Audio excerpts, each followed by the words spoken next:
এবার মায়ের বয়সী এক মহিলাকে বিয়ে করলেন ১২ বছরের এক যুবক। দেশে যে প্রিন্স মামুন এবং লায়লার থেকেও কোনো অধম ব্যক্তি আছে তা এই দুজনকে না দেখলে আপনারা বুঝতেই পারবেন না। কথায় আছে না, ভালোবাসা মানে না কোনো বয়স কিংবা ধর্মবর্ণ। মনে যদি সত্যিকারের ভালোবাসা থাকে তবে ৮০ বছর হোক কিংবা ৮ বছর হোক, কোনো কিছুতেই জীবন আটকায় না। ঠিকই শুনেছেন, সম্প্রতি এমনই এক বিরল ঘটনা ঘটেছে আমাদের এই বাংলাদেশে। ছেলেটির বয়স খুব বেশি হলে ১২ থেকে ১৩ বছর হবে। তার পাশে যে মহিলাটি আছে তার বয়স ৪০-এর ওপরে।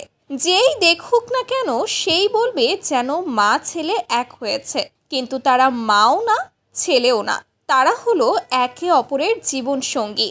তার সেই ছোট্ট স্বামী বলেছে, সে একজন আমার চাঁদের মতো বউ, আমি তাকে ছাড়া কখনোই ভালো থাকবো না।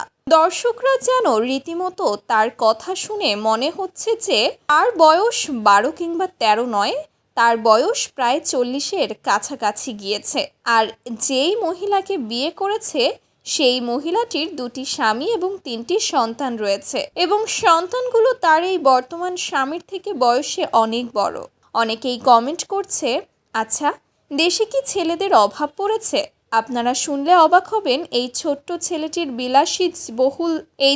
ছেলেটির বিলাসীবহুল জীবনযাপন রয়েছে বাংলাদেশে। এতটুকু বছর বয়সে এই ছেলেটির টাকা পয়সার কোনো অভাব নেই। আর মূলত এই ছেলেটিকেই বিয়ে করেছে এই মহিলা।